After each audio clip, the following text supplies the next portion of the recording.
श्री रामकृष्ण देव के उपदेश वचनामृत पृष्ठ क्रमांक 1251 परिच्छेद 3 भक्तों के हृदय में श्री रामकृष्ण। नरेंद्र आदि का तीव्र वैराग्य। आज वैशाखी पूर्णिमा है। शनिवार 7 मई 1887। गुरु प्रसाद चौधरी लेन कलकत्ता के एक मकान में नरेंद्र और मास्टर बैठे हुए वार्तालाप कर रहे हैं। यह मास्टर के पढ़ने का कमरा है। नरेंद्र के आने के पहले वे Merchant of Venice, commerce, Blackie's Self Culture, यही सब पुस्तकें पढ़ रहे थे। स्कूल में विद्यार्थियों को पढ़ाने के लिए पाठ तैयार कर रहे थे। नरेंद्र और मठ के सब गुरु भाइयों के हृदय में तीव्र वैराग्य झलक रहा है। ईश्वर दर्शन के लिए सबके सब व्याकुल हो रहे हैं। नरेंद्र मास्टर से, मुझे कुछ अच्छा नहीं लगता। आपके साथ बातचीत तो कर रहा हूं, परंतु जी चाहता है कि उठकर अभी चला जाऊं। नरेंद्र कुछ देर तक चुप रहे। कुछ समय बाद कहने लगे, ईश्वर दर्शन के लिए मैं अनशन कर डालूंगा, प्राण तक दे दूंगा। मास्टर, अच्छा तो है, ईश्वर के लिए सब कुछ किया जा सकता है। नरेंद्र, अगर भूख न संभाल सका तो? मास्टर, तो कुछ खा लेना और फिर से शुरू करना। नरेंद्र कुछ देर तक चुप रहे। नरेंद्र, जान पड़ता है ईश्वर नहीं है। इतनी प्रार्थना है मैंने की, उत्तर एक बार भी नहीं मिला। सोने के अक्षरों में लिखे हुए न जाने कितने मंत्र चमकते हुए मैंने देखे, न जाने कितने काली रूप और दूसरे दूसरे रूप देखे, फिर भी शांति नहीं मिल रही है। 6 पैसे दीजिएगा। नरेंद्र शोभा बाजार से गाड़ी में वराहनगर मठ जाने वाले हैं, इसीलिए किराए के 6 पैसे चाहिए थे। देखते ही देखते सातू अर्थात 7 कौड़ी गाड़ी से आ पहुंचे। सातू नरेंद्र के ही उम्र के हैं। मठ के किशोर भक्तों को बड़ा प्यार करते हैं। मठ में सब आते जाते भी हैं। उनका घर वराहनगर मठ के पास ही है। कलकत्ते के किसी ऑफिस में काम करते हैं। उनके घर की गाड़ी है, उसी गाड़ी से ऑफिस होकर आ रहे हैं। नरेंद्र ने मास्टर को पैसे वापस कर दिए। कहा, अब क्या है, अब सातू के साथ चला जाऊंगा। आप कुछ खिलाइए। मास्टर ने कुछ जलपान कराया। उसी गाड़ी पर मास्टर भी बैठे। उनके साथ वे भी मठ जाएंगे। सब लोग शाम को मठ पहुंचे। मठ के भाई किस तरह दिन बिताते और साधना करते हैं, यह देखने की उनकी इच्छा है। श्री रामकृष्ण किस तरह अपने पार्षदों के हृदय में प्रतिबिंबित हो रहे हैं, यह देखने के लिए कभी कभी मास्टर मठ हो आया करते हैं। निरंजन मठ में नहीं है। घर में एकमात्र उनकी माँ बच रही है। उन्हें देखने के लिए वे घर चले गए हैं। बाबूराम, शरद और काली पूरी गए हुए हैं। कुछ दिन वहां रहेंगे, उत्सव देखेंगे। मठ के भाइयों की देखरेख नरेंद्र ही कर रहे हैं। प्रसन्न कुछ दिनों से कठोर साधना कर रहे थे। उनसे भी नरेंद्र ने प्रायोपवेशन की बात कही थी। नरेंद्र को कलकत्ता जाते हुए देख वे भी कहीं अज्ञात स्थान के लिए चले गए। कलकत्ते से लौटकर नरेंद्र ने सब कुछ सुना। उन्होंने दूसरे गुरु भाइयों से कहा, राजा अर्थात राखाल ने क्यों उसे जाने दिया? परंतु राखाल उस समय मठ में नहीं थे। वे मठ से दक्षिणेश्वर के बगीचे में टहलने चले गए थे। राखाल को सब भाई राजा कहकर पुकारते थे।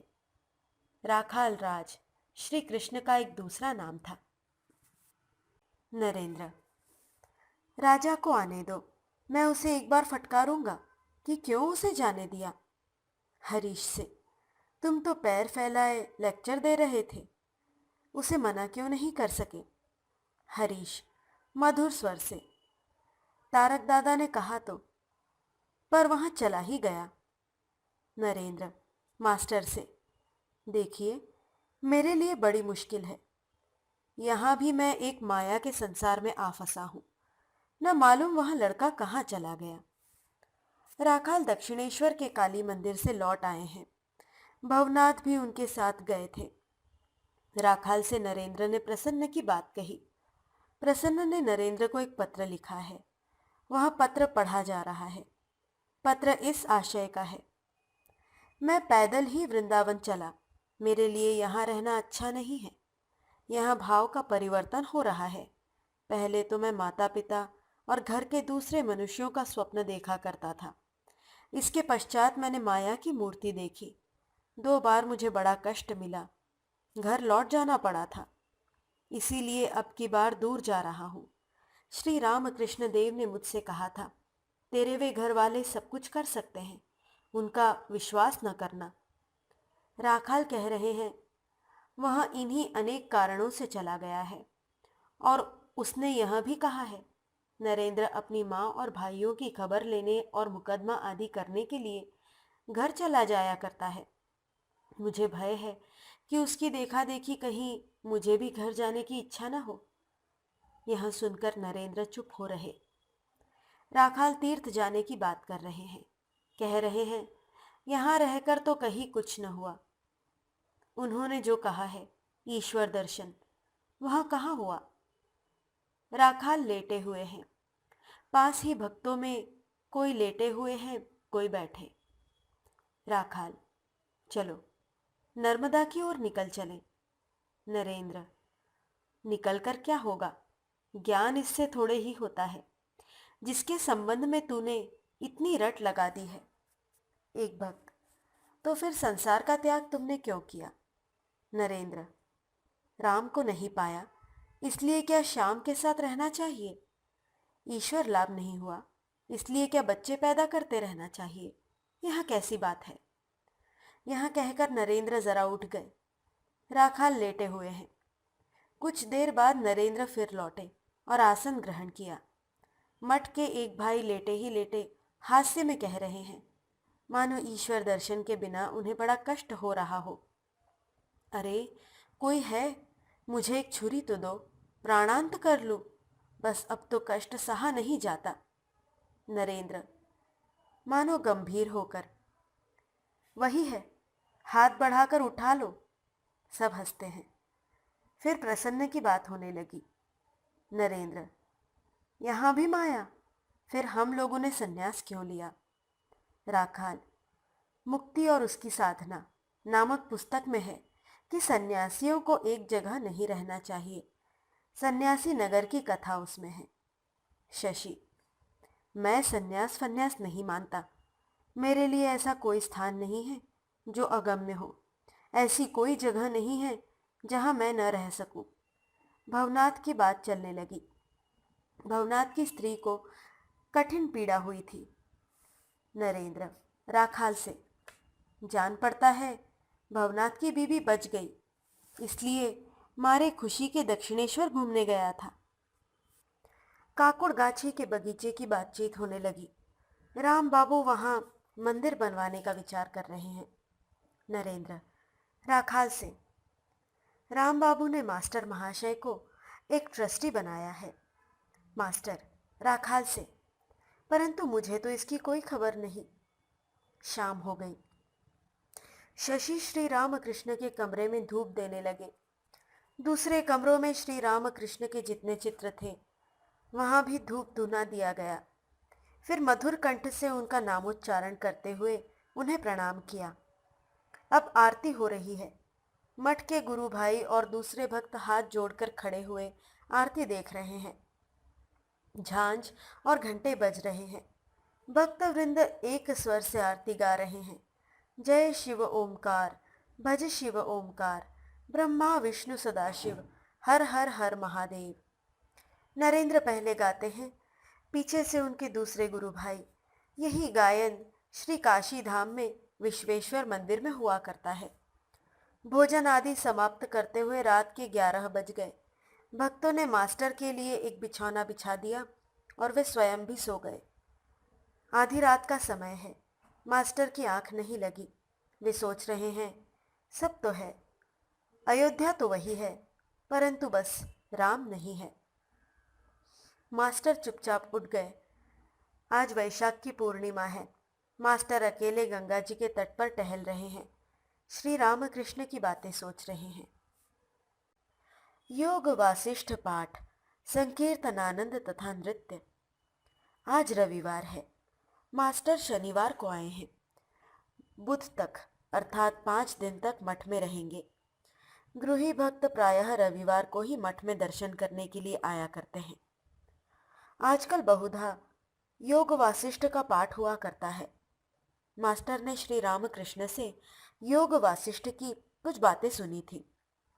देह बुद्धि के रहते योग वासिष्ठ के सोहम भाव के अनुसार साधना करने की श्री रामकृष्ण ने मनाही की थी और कहा था, सेव्य सेवक भाव ही अच्छा है।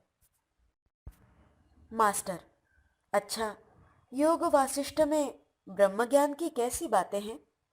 राखाल: भूख प्यास सुख दुख यह सब माया है, मन का नाश ही एकमात्र उपाय है। मास्टर: मन के नाश के पश्चात जो कुछ बच रहता है वही ब्रह्म है, क्यों? राखाल: हाँ। मास्टर: श्री रामकृष्ण भी ऐसा ही कहते थे।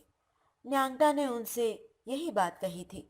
अच्छा, राम को वशिष्ठ जी ने संसार में रहने के लिए कहा है, क्या ऐसी कोई बात तुम्हें उस ग्रंथ में मिली? राखाल: नहीं, अभी तक तो नहीं मिली। इसमें तो राम को कहीं अवतार ही नहीं लिखा है। यही बातचीत चल रही है। इसी समय नरेंद्र, तारक तथा एक और भक्त गंगा तट से टहलकर आ गए। उनकी इच्छा सैर करते हुए कोन नगर तक जाने की थी, परंतु नाव नहीं मिली। सब के सब आकर बैठे। योग वासिष्ठ का प्रसंग फिर चलने लगा। नरेंद्र: मास्टर से, बड़ी अच्छी कहानियां हैं। लीला की कथा आप जानते हैं? मास्टर: हाँ, योग वासिष्ठ में है, मैंने कुछ पढ़ा है। लीला को ब्रह्म ज्ञान हुआ था ना? नरेंद्र: हाँ, और इंद्र अहल्या संवाद तथा विदुरथ राजा चांडाल हुए, वह कथा? मास्टर: हाँ, याद आ रही है। नरेंद्र: वन का वर्णन भी कितना मनोहर है। नरेंद्र आदि भक्तगण गंगा स्नान करने को जा रहे हैं। मास्टर भी जाएंगे। धूप देखकर मास्टर ने छाता ले लिया। वराहनगर के श्रीयुत शरद चंद्र भी साथ ही गंगा नहाने जाएंगे। ये सदाचारी ब्राह्मण युवक हैं, मठ में सदा आते रहते हैं। कुछ दिन पहले वैराग्य धारण करके ये तीर्थाटन भी कर चुके हैं। मास्टर शरद से: धूप बड़ी तेज है। नरेंद्र: तो यह कहो कि छाता ले लूं। मास्टर हंसते हैं। भक्तगण कंधे पर अंगोछा डाले हुए मठ का रास्ता पार कर परामाणिक घाट के उत्तर तरफ वाले घाट में नहा रहे हैं। सब के सब गेरुआ वस्त्र धारण किए हुए हैं। आज 8 मई 1887 है। धूप बड़ी तेज है। मास्टर नरेंद्र से: कहीं लू न लग जाए। नरेंद्र: आप लोगों का शरीर भी तो वैराग्य में बाधक है ना? मेरा मतलब है आपका, देवेंद्र बाबू का। मास्टर हंसने लगे और सोचने लगे, क्या केवल शरीर ही बाधक है? स्नान करके भक्तगण मठ लौटे और हाथ पैर धोकर श्री रामकृष्ण के कमरे में, जहां श्री रामकृष्ण की पूजा होती थी, वहां गए। प्रणाम करके श्री रामकृष्ण के पाद पद्मों में प्रत्येक भक्त ने पुष्पांजलि चढ़ाई। पूजा घर में नरेंद्र को जाने में कुछ देर हो गई। श्री गुरु महाराज को प्रणाम करके नरेंद्र फूल लेने को बढ़े तो देखा पुष्प पात्र में फूल एक भी नहीं था। उन्होंने पूछा, फूल नहीं है? पुष्प पात्र में 2-1 बिल्वदल बच रहे थे। चंदन में उन्हें ही डुबाकर अर्पण किया। फिर एक बार घंटा ध्वनि की। अंत में प्रणाम करके दानवों के कमरे में जाकर बैठे। मठ के गुरु भाई अपने आप को भूत तथा दानव कहते थे, क्योंकि भूत दानव शिव जी के अनुयायी हैं, और जिस कमरे में सब एक साथ बैठते थे उसे दानवों का कमरा कहते थे। जो लोग एकांत में ध्यान धारणा और पाठ आदि करते थे, वे लोग दक्षिण ओर के कमरे में रहते थे। काली द्वार बंद करके अधिकतर उसी कमरे में रहते थे। इसलिए मठ के गुरु भाई उस कमरे को काली तपस्वी का कमरा कहते थे। काली तपस्वी के कमरे के उत्तर तरफ पूजा घर था। उसके उत्तर ओर जो कमरा था उसमें नैवेद्य रखा जाता था। उसी कमरे में खड़े होकर लोग आरती देखते और वहीं से भगवान श्री रामकृष्ण को प्रणाम करते थे। नैवेद्य वाले कमरे के उत्तर में दानवों का कमरा था। यह कमरा खूब लंबा था। बाहर के भक्तों के आने पर इसी कमरे में उनका स्वागत किया जाता था। दानवों के कमरे के उत्तर तरफ एक छोटा सा कमरा था। यह पान घर के नाम से पुकारा जाता था। यहाँ भक्तगण भोजन करते थे। दानवों के कमरे के पूर्व कोने में दालान थी। उत्सव होने पर भोजन आदि की व्यवस्था इसी कमरे में की जाती थी। दालान के ठीक उत्तर तरफ रसोई घर था। पूजा घर और काली तपस्वी के कमरे के पूर्व ओर बरामदा था। बरामदे के दक्षिण पश्चिम कोने में वराहनगर की एक समिति का पुस्तकालय था। ये सब कमरे 2 मंजिले पर थे। जीने 2 थे, एक तो पुस्तकालय और काली तपस्वी के कमरे के बीच से, और दूसरा भक्तों के भोजन करने वाले कमरे के उत्तर तरफ। नरेंद्र आदि भक्तगण इसी जीने से शाम को कभी कभी छत पर जाते थे। वहां बैठकर वे लोग ईश्वर संबंधी अनेक विषयों की चर्चा किया करते थे। कभी भगवान श्री रामकृष्ण की बातें, कभी शंकराचार्य की, कभी रामानुज की और कभी ईसा मसीह की बातें होती थी। कभी हिंदू दर्शन की बातें होती थी तो कभी यूरोपीय दर्शन का प्रसंग चलता था। कभी वेदों, कभी पुराणों और कभी तंत्रों की कथाएं हुआ करती थी। दानवों के कमरे में बैठकर नरेंद्र अपने दैवी कंठ से परमात्मा के नामों और उनके गुणों का कीर्तन किया करते थे। शरद अपने दूसरे भाइयों को गाना सिखलाते थे। काली वाद्य सीखते थे। इस कमरे में नरेंद्र कितनी ही बार कीर्तन करते हुए आनंद करते और आनंद पूर्वक नृत्य किया करते थे। नरेंद्र दानवों के कमरे में बैठे हुए हैं। चुन्नीलाल मास्टर तथा मठ के और भाई भी बैठे हुए हैं। धर्म प्रचार की बातें होने लगी। मास्टर नरेंद्र से, विद्यासागर कहते हैं, मैं तो बेटों की मार खाने के डर से ईश्वर की बात किसी दूसरे से नहीं कहता। नरेंद्र, बेटों की मार खाने का क्या मतलब? मास्टर, विद्यासागर कहते हैं, सोचो मरने के बाद हम ईश्वर के पास गए। सोचो कि केशव सेन को यमदूत ईश्वर के पास ले गए। केशव ने संसार में पाप भी किया है। जब यह सप्रमाण सिद्ध हुआ तब बहुत संभव है ईश्वर कहे कि इसे 25 बेत लगाओ। इसके बाद सोचो मुझे ले गए। मैं भी अगर केशव सेन के समाज में जाता हूँ, अन्याय करता हूँ, तो इसके लिए संभव है आदेश हो कि इसको बेत लगाओ। तब अगर मैं कहूँ कि केशव सेन ने ही मुझे इस तरह समझाया था, तो संभव है कि ईश्वर दूत से कहे केशव सेन को फिर ले आओ। केशव सेन के आने पर संभव है उससे वे पूछे, क्या तूने इसे उपदेश दिया था? खुद तो तू ईश्वर के संबंध में कुछ जानता नहीं और दूसरे को उपदेश दे रहा था। है कोई, इसको 25 बेत और लगाओ। सब हंसते हैं। इसीलिए विद्यासागर कहते हैं, मैं खुद को तो संभाल सकता ही नहीं, फिर दूसरों के लिए बेत क्यों सहूं? सब हंसते हैं। मैं खुद तो ईश्वर के संबंध में कुछ जानता नहीं, फिर दूसरे को क्या लेक्चर देकर समझाऊं? नरेंद्र, जिसने इस विषय को अर्थात ईश्वर को नहीं समझा, उसने और 10-5 विषयों को कैसे समझ लिया? मास्टर, 10-5 विषय कैसे? नरेंद्र, जिसने इस विषय को नहीं समझा, उसने दया और उपकार कैसे समझ लिया? स्कूल कैसे समझ लिया? स्कूल खोलकर बच्चों को विद्या पढ़ानी चाहिए और संसार में प्रवेश करके विवाह करके लड़कों और लड़कियों का बाप बनना ही ठीक है, यही कैसे समझ लिया? जो एक बात को अच्छी तरह समझता है वह सब बातों की समझ रखता है। नरेंद्र, जो एक बात को अच्छी तरह समझता है वह सब बातों की समझ रखता है। मास्टर, स्वगत। सच है। श्री रामकृष्ण भी तो कहते थे, जिसने ईश्वर को समझा है वह सब कुछ समझता है। और संसार में रहना, स्कूल करना, इन सब बातों के संबंध में उन्होंने कहा था, ये सब रजोगुण से होते हैं। विद्यासागर में दया है, इस प्रसंग में उन्होंने कहा था, यह रजोगुणी सत्व है, इसमें दोष नहीं। भोजन आदि के पश्चात मठ के सब गुरु भाई विश्राम कर रहे हैं। मास्टर और चुन्नीलाल नैवेद्य वाले कमरे के पूर्व ओर अंदर से महल की जो सीढ़ी है उसके पटाव पर बैठे हुए वार्तालाप कर रहे हैं। चुन्नीलाल बतला रहे हैं किस तरह उन्होंने दक्षिणेश्वर में पहले पहले श्री रामकृष्ण के दर्शन किए। संसार में जी नहीं लग रहा था, इसलिए एक बार वे पहले संसार छोड़कर चले गए थे और तीर्थों में भ्रमण किया करते थे। वही सब बातें हो रही हैं। कुछ देर में नरेंद्र भी पास आकर बैठे। फिर योग वासिष्ठ की बातें होने लगी। नरेंद्र मास्टर से, और विदुरथ का चांडाल होना। मास्टर, क्या तुम लवण की बात कह रहे हो? नरेंद्र, अच्छा, क्या आपने योग वासिष्ठ पढ़ा है?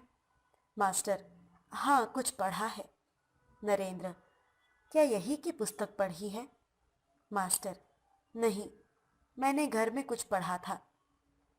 मठ की इमारत से मिली हुई पीछे कुछ जमीन है, वहां बहुत से पेड़ पौधे हैं।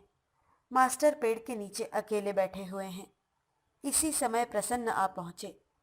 दिन के 3 बजे का समय होगा। मास्टर, इधर कुछ दिनों से कहाँ थे तुम? तुम्हारे लिए सबके सब बड़े सोच में पड़े हुए हैं। उनसे मुलाकात हुई? तुम कब आए? प्रसन्न, मैं अभी आया, आकर मिल चुका हूँ। मास्टर, तुमने चिट्ठी लिखी थी कि मैं वृंदावन चला। हम लोग बड़ी चिंता में पड़े थे। तुम कितनी दूर गए थे? प्रसन्न, कौन नगर तक गया था? दोनों हंसते हैं। मास्टर, बैठो, जरा कुछ कहो, सुनो। पहले तुम कहाँ गए थे? प्रसन्न, दक्षिणेश्वर काली मंदिर, एक रात वहीं रहा। मास्टर, सहास्य। हाजरा महाशय अब किस भाव में है? प्रसन्न, हाजरा ने कहा, मुझे भला क्या समझते हो? दोनों हंसते हैं। मास्टर, सहास्य, तुमने क्या कहा? प्रसन्न, मैं चुप हो रहा। मास्टर, फिर? प्रसन्न, फिर उसने कहा, मेरे लिए तंबाकू ले आए हो? दोनों हंसते हैं। मेहनत पूरी करा लेना चाहता है। हास्य। मास्टर, फिर तुम कहाँ गए? प्रसन्न, फिर कौन नगर गया। रात को एक जगह पड़ा रहा और भी आगे चले जाने के लिए सोचा। पश्चिम जाने के लिए किराए के लिए भले मानसों से पूछा कि यहाँ किराया मिल सकता है या नहीं। मास्टर, उन लोगों ने क्या कहा? प्रसन्न, कहा, डेली रुपया कोई चाहे दे दे, पर इतना किराया अकेला कौन देगा? दोनों हंसे। मास्टर, तुम्हारे साथ क्या था? प्रसन्न, 2 एक कपड़े और श्री रामकृष्ण देव की तस्वीर। तस्वीर मैंने किसी को नहीं दिखलाई। पिता पुत्र संवाद। पहले माँ बाप या पहले ईश्वर? श्रीयुत शशि के पिता आए हुए हैं। उनके पिता अपने लड़के को मठ से ले जाना चाहते हैं।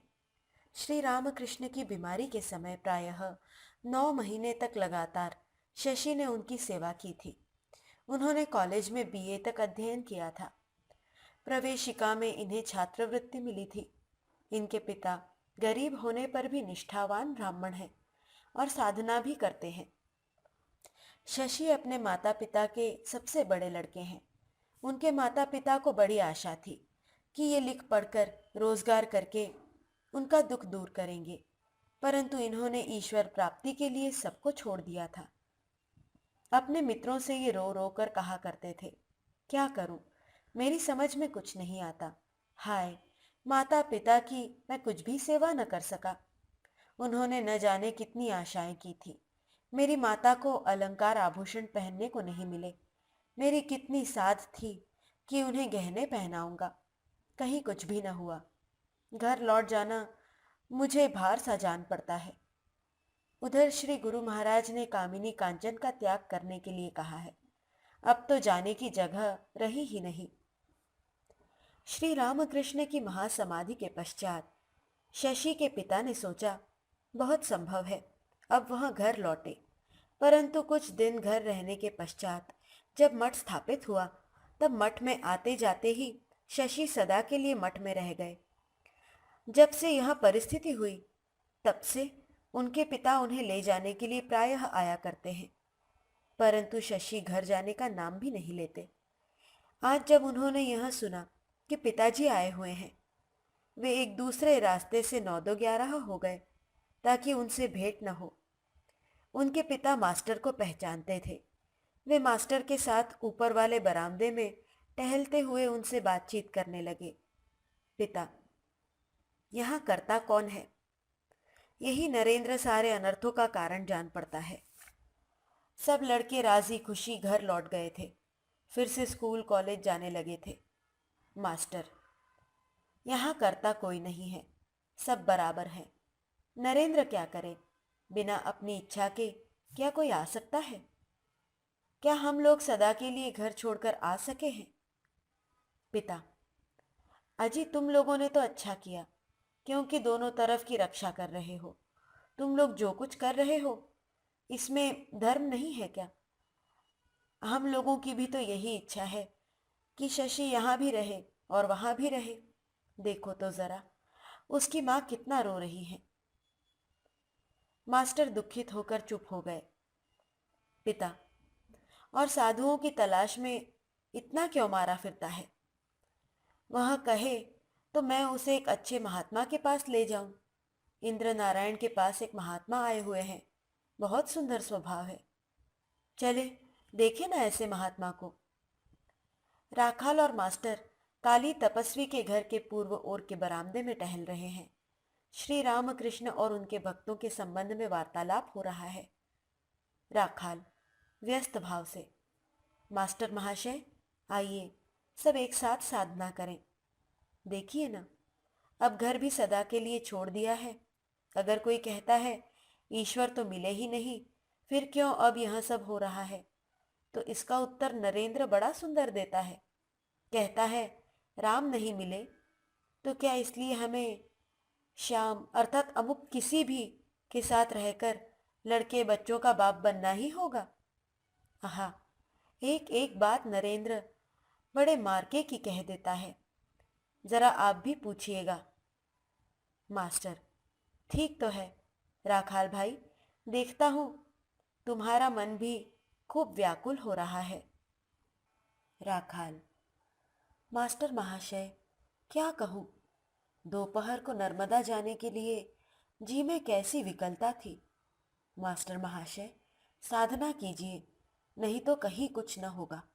देखिए ना, शुकदेव भी डरते थे, जन्म ग्रहण करते ही भगे। व्यासदेव ने खड़े होकर कहा, परंतु वे खड़े भी नहीं होते थे। मास्टर, योगोपनिषद की कथा है। माया के राज्य से शुकदेव भाग रहे थे। हाँ, व्यास और शुकदेव की कथा बड़ी ही रोचक है। व्यास संसार में रहकर धर्म करने के लिए कह रहे थे। शुकदेव ने कहा ईश्वर के पाद पद्मों में ही सार है, और संसारियों के विवाह तथा स्त्री के साथ रहने पर उन्होंने घृणा प्रकट की। राखाल, बहुतेरे सोचते हैं स्त्री को न देखा तो बस फतह है। स्त्री को देखकर सिर झुका लेने से क्या होगा? कल रात को नरेंद्र ने खूब कहा, जब तक अपने भीतर काम है तभी तक स्त्री की सत्ता है, अन्यथा स्त्री और पुरुष में कोई भेद नहीं रह जाता। मास्टर, ठीक है, बालक और बालिकाओं में यहाँ भेद बुद्धि नहीं रहती। राखाल, इसलिए तो कहता हूँ हम लोगों को चाहिए कि साधना करें। माया के पार गए बिना ज्ञान कैसे होगा? चलिए बड़े कमरे में चले। वराहनगर से कुछ शिक्षित मनुष्य आए हुए हैं। नरेंद्र से उनकी क्या बातचीत हो रही है, चलिए सुने। नरेंद्र वार्तालाप कर रहे हैं। मास्टर भीतर नहीं गए, बड़े घर के पूर्व ओर वाले दालान में टहलते रहे। कुछ अंश सुनाई पड़ रहा था। नरेंद्र कह रहे हैं, संध्यादि कर्मों के लिए न तो अब स्थान ही है न समय ही। एक सज्जन, क्यों महाशय, साधना करने से क्या वे मिलेंगे? नरेंद्र, उनकी कृपा। गीता में कहा है, ईश्वरः सर्वभूतानां हृद्देशुर्जन तिष्ठति भ्रामयन् सर्वभूतानि यंत्रारूढ़ानि मायया तमेव शरणं गच्छ सर्वभावेन भारत तत्प्रसादात् परां शांतिं स्थानं प्राप्स्यसि शाश्वतम्। उनकी कृपा के बिना हुए साधन भजन कहीं कुछ नहीं होता, इसलिए उनकी शरण में जाना चाहिए। सज्जन, हम लोग यदा कदा यहाँ आकर आपको कष्ट देंगे। नरेंद्र, जरूर, जब जी चाहे आया कीजिए। आप लोगों के वहाँ गंगा घाट में हम लोग नहाने के लिए जाया करते हैं। सज्जन, इसके लिए हमारी ओर से कोई रोक टोक नहीं। हाँ, कोई और न जाया करे। नरेंद्र, नहीं, अगर आप कहें तो हम भी न जाया करें। सज्जन, नहीं नहीं, ऐसी बात नहीं, परंतु हाँ, अगर आप देखें कि कुछ और लोग भी जा रहे हैं तो आप न जाइएगा। संध्या के बाद फिर आरती हुई। भक्तगण फिर हाथ जोड़कर एक स्वर से जय शिव ओमकार गाते हुए श्री रामकृष्ण की स्तुति करने लगे। आरती हो जाने पर भक्तगण दानवों के कमरे में जाकर बैठे। मास्टर बैठे हुए हैं। प्रसन्न गुरु गीता का पाठ करके सुनाने लगे। नरेंद्र स्वयं आकर सस्वर पाठ करने लगे। नरेंद्र गा रहे हैं।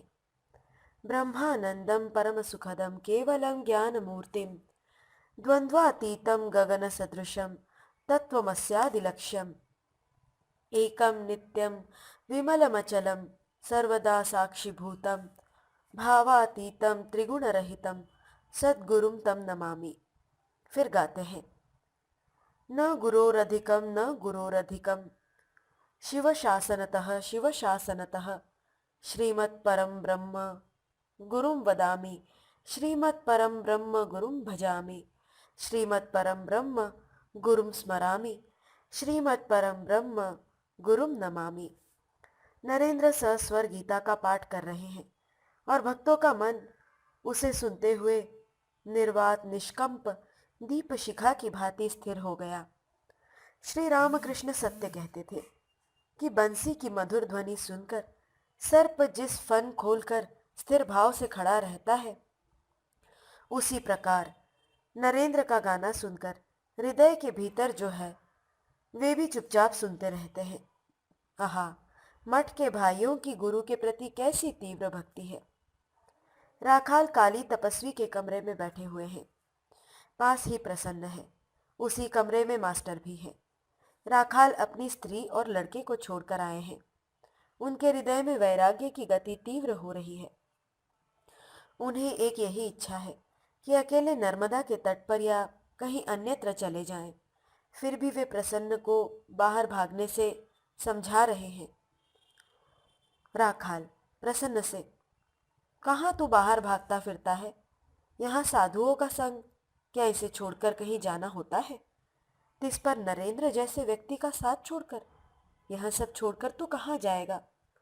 प्रसन्न, कलकत्ते में माँ बाप हैं। मुझे भय होता है कि कहीं उनका स्नेह मुझे खींच न ले, इसीलिए कहीं दूर भाग जाना चाहता हूँ। राखाल, श्री गुरु महाराज जितना प्यार करते हैं, क्या माँ बाप उतना प्यार कर सकते हैं?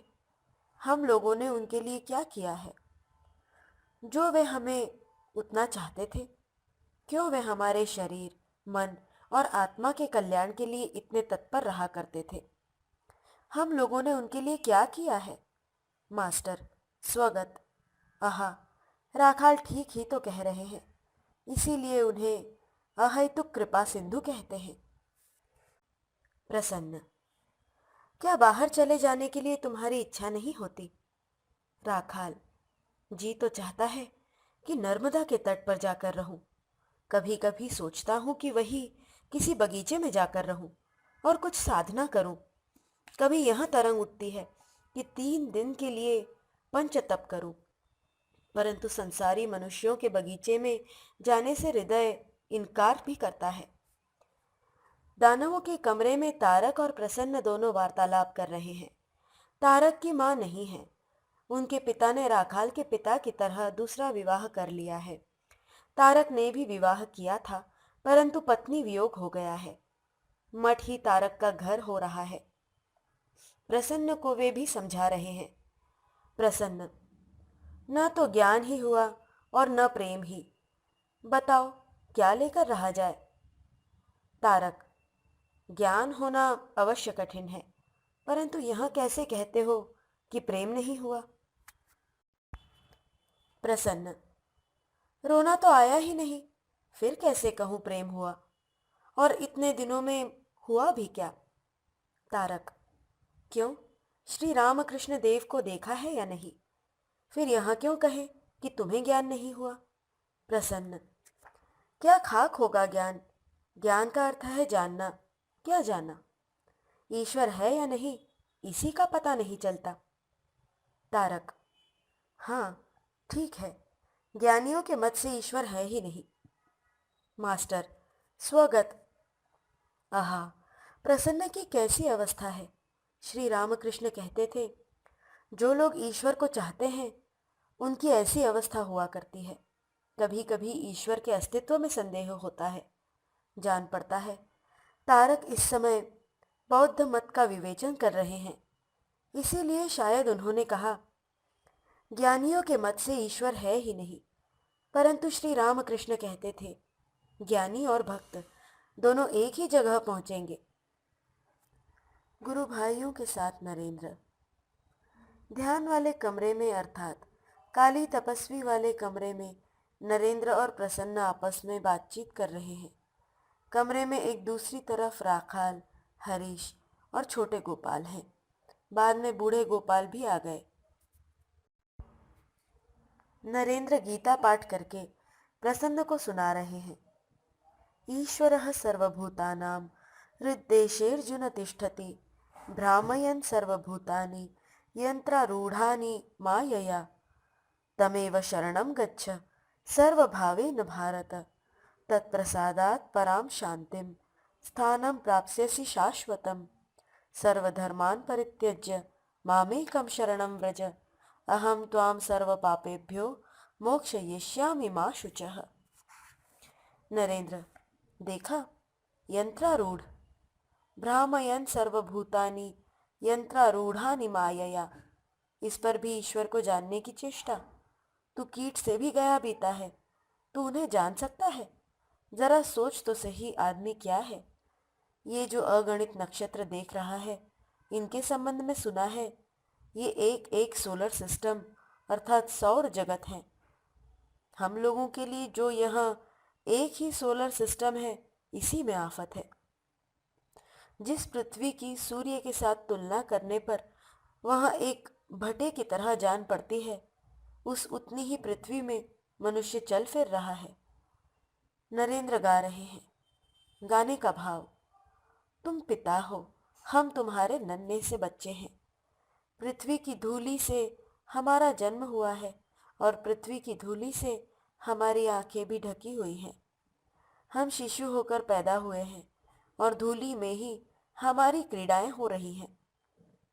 दुर्बलों को अपनी शरण में ग्रहण करने वाले, हमें अभय प्रदान करो। एक बार हमें भ्रम हो गया है, क्या इसीलिए तुम हमें गोद में न लोगे? क्या इसीलिए एकाएक तुम हमसे दूर चले जाओगे? अगर ऐसा करोगे तो हे प्रभु, हम फिर कभी उठ न सकेंगे। चिरकाल तक भूमि में ही अचेत होकर पड़े रहेंगे। हम बिल्कुल शिशु हैं, हमारा मन बहुत ही क्षुद्र है। हे पिता, पग पग पर हमारे पैर फिसल जाते हैं, इसलिए तुम हमें अपना रुद्र मुख क्यों दिखलाते हो? क्यों हम कभी कभी तुम्हारी भौहों को कुटिल देखते हैं? हम क्षुद्र जीवों पर क्रोध न करो। हे पिता, स्नेह शब्दों में हमें समझाओ, हमसे कौन सा दोष हो गया है? यदि हमसे सैकड़ों बार भी भूल हो जाए तो सैकड़ों ही बार हमें गोद में उठा लो। जो दुर्बल हैं वे भला क्या कर सकते हैं? तू पड़ा रहे, उनकी शरण में पड़ा रहे। नरेंद्र भावावेश में आए हुए फिर गा रहे हैं। भावार्थ, हे प्रभु, मैं तुम्हारा गुलाम हूँ, मेरे स्वामी तुम ही हो। तुम ही से मुझे 2 रोटियां और 1 लंगोटी मिल रही है। नरेंद्र भावावेश में, श्री रामकृष्ण देव की बात क्या याद नहीं है? ईश्वर शक्कर के पहाड़ हैं और तू चींटी। बस एक ही दाने से तो तेरा पेट भरता है और तू सोच रहा है कि मैं यहाँ पहाड़ का पहाड़ उठा ले जाऊंगा। उन्होंने कहा है, याद नहीं? शुकदेव अधिक से अधिक एक बड़ी चींटी समझे जा सकते हैं। इसीलिए तो मैं काली से कहा करता था, क्यों रे, तू गज और फीता लेकर ईश्वर को नापना चाहता है? ईश्वर दया के सागर हैं। उनकी शरण में तू पड़ा रहे, वे कृपा अवश्य करेंगे। उनसे प्रार्थना कर। यत्ते दक्षिणम मुखम तेन माम पाहि नित्यम। असतो मा सद्गमय तमसो मा ज्योतिर्गमय मृत्योर्मामृतं गमय आविराविर्मयेधि रुद्र यत्ते दक्षिणम मुखम तेन माम पाहि नित्यम। प्रसन्न। कौन सी साधना की जाए? नरेंद्र, सिर्फ उनका नाम लो। श्री रामकृष्ण का गाना याद है या नहीं? नरेंद्र श्री रामकृष्ण देव का वह गाना गा रहे हैं जिसका भाव है, ऐ श्यामा, मुझे तुम्हारे नाम का ही भरोसा है। पूजन सामग्री, लोकाचार और दांत निकालकर हंसने से मुझे क्या काम। तुम्हारे नाम के प्रताप से काल के कुल पाश छिन्न भिन्न हो जाते हैं। शिव ने इसका प्रचार भी खूब कर दिया है। मैंने तो अब इसे ही अपना आधार समझ लिया है। नाम लेता जा रहा हूं। जो कुछ होने का है होता रहेगा। क्यों मैं अकारण सोचकर जीवन नष्ट करूं? ऐ शिवे, मैंने शिव के वाक्य को सर्वसार समझ लिया है। प्रसन्न। तुम अभी तो कह रहे हो ईश्वर हैं, फिर तुम ही बदल कर कहते हो चारवाक और अन्य दूसरे दर्शनाचार्य कहे गए हैं। यह संसार आप ही आप हुआ है। नरेंद्र, तूने केमिस्ट्री अर्थात रसायन शास्त्र नहीं पढ़ा? अरे यह तो बता, कॉम्बिनेशन अर्थात समवाय संयोग कौन करता है? पानी तैयार करने के लिए ऑक्सीजन, हाइड्रोजन और इलेक्ट्रिसिटी, इन सब चीजों को मनुष्य का हाथ इकट्ठा करता है। इंटेलिजेंट फोर्स, ज्ञान पूर्वक शक्ति चालना, तो सब लोग मानते हैं। ज्ञान स्वरूप एक ही है जो इन सब पदार्थों को चला रहा है। प्रसन्न। दया उनमें है, यह हम कैसे जाने? नरेंद्र, यत्ते दक्षिणम मुखम, वेदों में कहा है। जॉन स्टुअर्ट मिल भी यही कहते थे। जिन्होंने मनुष्य के भीतर दया दी, उनमें न जाने कितनी दया है। श्री रामकृष्ण भी तो कहते थे, विश्वास ही सार है। वे तो पास ही हैं। विश्वास करने से ही सिद्धि होती है। नरेंद्र, विश्वास ही सार है। वे तो पास ही हैं। विश्वास करने से ही सिद्धि होती है। इतना कहकर नरेंद्र मधुर कंठ से गाने लगे। मोको कहाँ ढूंढे बंदे, मैं तो तेरे पास में। ना रहता मैं झगड़ी बिगड़ी में, ना छुरी गढ़ास में। ना रहता मैं खाल रोम में, ना हड्डी न मांस में। ना देवल में, ना मस्जिद में, ना काशी कैलाश में। ना रहता मैं अवध द्वारका, मेरी भेंट विश्वास में। ना रहता मैं क्रिया कर्म में, ना योग संन्यास में। खोजोगे तो आन मिलूंगा, पल भर की तलाश में। शहर से बाहर डेरा मेरा, कुटिया मेरी मवास में। कहत कबीर सुनो भई साधो, सब संतन के साथ में। प्रसन्न। कभी तो तुम कहते हो भगवान है ही नहीं, और अब ये सब बातें सुना रहे हो। तुम्हारी बातों का कुछ ठीक ही नहीं। तुम प्रायः मत बदलते रहते हो। सब हंसते हैं। नरेंद्र, यह बात अब कभी न बदलूंगा। जब तक वासनाएं रहती हैं तब तक ईश्वर पर अविश्वास रहता है। कोई ना कोई कामना रहती ही है। कुछ नहीं तो भीतर ही भीतर पढ़ने की इच्छा रह गई। पास करूंगा, पंडित होऊंगा, इस तरह की वासना। नरेंद्र भक्ति से गदगद होकर गाने लगे।